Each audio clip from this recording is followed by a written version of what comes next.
Hello everybody, welcome to another edition of Doctor's Orders. Some of you may have expected to see me live on ICRA Television, Sky Channel 742. Unfortunately, this show had to be postponed because of the current coronavirus crisis. However, instead, I'm going to do a special Doctor's Orders episode addressing questions sent to me. So let me introduce myself. My name is Dr Asim Farooq. I'm an NHS and private GP in Croydon and Chelsea. I'm sometimes known to friends and family as the G or Dr Farooq. Feel free to comment below if you have any further questions, and please, it would help me a lot if you subscribed and widely shared and liked this video until it becomes viral. First of all, some sad news. I'd like to announce the death today of a highly respected GP colleague of mine, Dr Krishnan Arora. May you rest in peace. It's very unfortunate. Many of my colleagues have died because of the coronavirus crisis. Perhaps they've not been given the right protective equipment. I salute you all, and remember to clap for the NHS today at 8 p.m. Also, I'd like to give a quick mention to @MillionMeals UK, in which many restaurants, including locally Zen Lounge, Grand Sapphire and Spice Village, have come together in an initiative to feed key workers on the front line, including the NHS. They have to date provided 5,000 meals all across the country to hospitals and police stations. Some of the meals have even been delivered by David Beckham. So if you would like to contribute in any way, please visit the Million Meal Movement website. Do you think herd immunity is better than complete isolation until the virus disappears?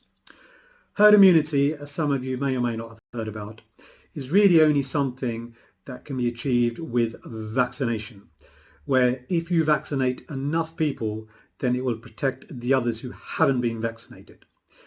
This won't necessarily apply to a pandemic crisis, which also assumes that the vast majority of people who will get it will have no problems and will also recover and have immunity.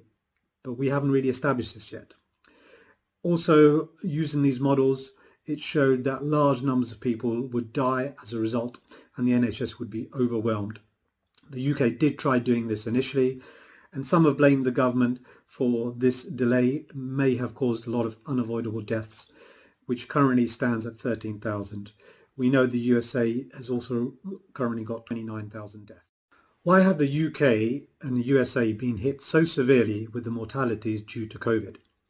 Well, some of that may relate to the initial plan to do herd immunity, but we were hit with almost 1,000 deaths a day in the UK, which was even more than Italy.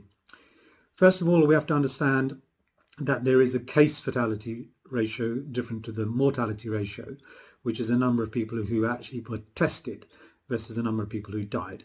So in that case, there have currently been 98,500 cases positive versus 12,800 deaths, which officially means it's a 13% case fatality ratio, but this is only the people who are tested.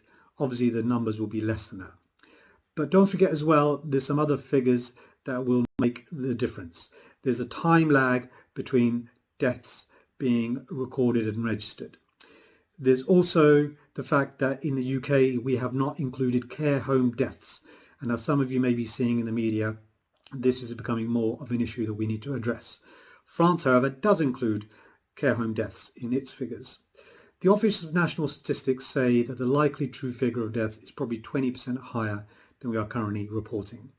It's really important, if you need to know the true mortality rate in the country, we need to do more testing, which obviously we're woefully short on that at the moment. There may be reasons other than that why we've had higher deaths. As an example, Germany, much lower death rates. Maybe they've got more acute care beds, maybe because they went into a lockdown earlier. Maybe their population is different, and perhaps they were given more protective equipment, but we really don't know 100% why there's such a variation. How long do you think the lockdown will last?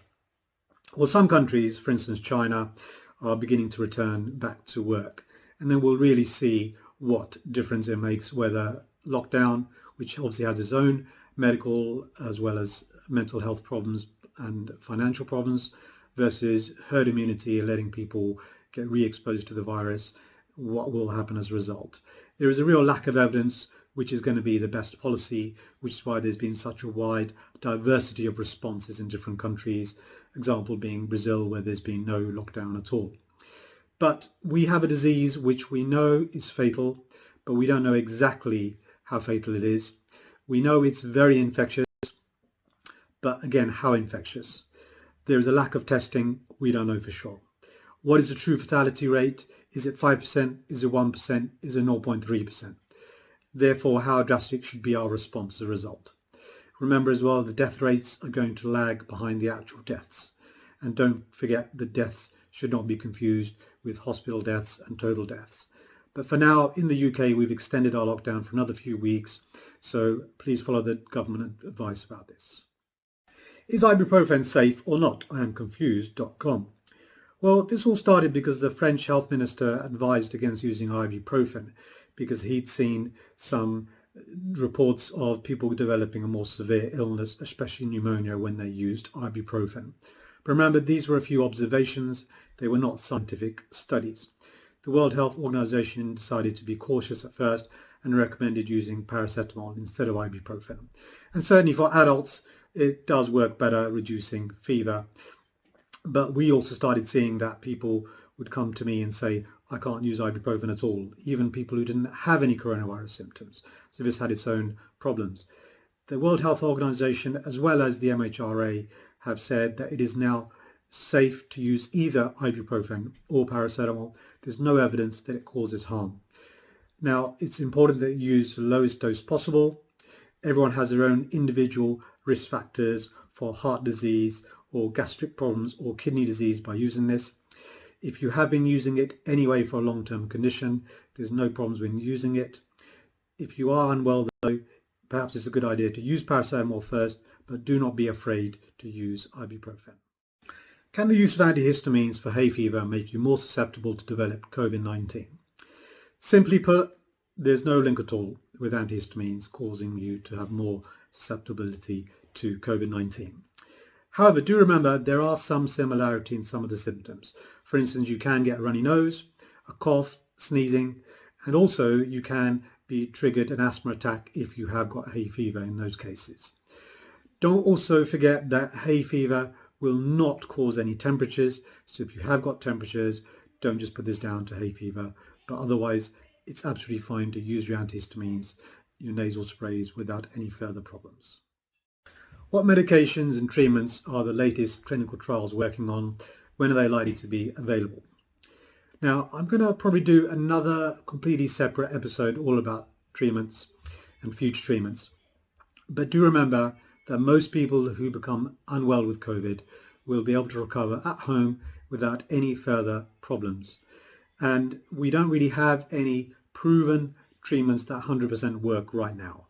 But for now, if you feel unwell with the flu-like symptoms, it's really important that you get enough rest, that you stay well hydrated, you take medications that will relieve your fever, relieve your aches and pains, and all of this will help. Make sure you're eating well, you're well nourished. You can take general vitamins and minerals, not a problem at all. If you're well enough to do some basic exercises, that's all fine. But in the meantime, we're working very hard to develop some treatments. There are some which we can talk about next time. For instance, treatments we use for malaria, some we use for autoimmune disease, some antiviral drugs. All of these are currently being tested. We're also looking at antibodies from people who've recovered, in other words, their plasma. Can you catch it again if you've had it once? Do you think it will become a chronic viral infection like seasonal flu, which will need yearly vaccination? At the moment, we're not 100% sure. With most viruses, once you have them, including a lot of flus, then you will have antibodies, and that will protect you against that exact strain of virus for the next time. But what we don't know is, will this virus change? Will it mutate? Again, this is unknown. We also don't know whether the antibodies, do they stay for a long time and protect you or not. Regarding a vaccine, it is in development.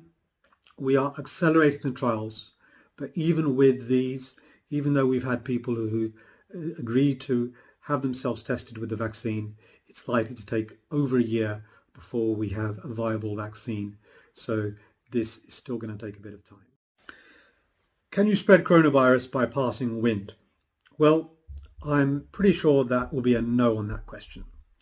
But a little bit of a word of warning. Do remember that we know that coronavirus latches onto particular cells, particular receptors called ACE2, and these are found in the lung as well as in the vascular endothelium, the lining of the blood vessels, but also there are some ACE2 receptors in your gut. This is first of all why if you develop some gastric symptoms at the beginning of the illness, that could be the sign you're developing it. Also, it's been found that if you've got coronavirus and you go to the toilet, that some particles can actually be spread via the toilet as well. So do bear that in mind as well. However, as far as I'm aware, there's no problem with passing wind if you have got the coronavirus. So you're more than welcome to let off wind to your heart's content. So many thanks for listening to me today.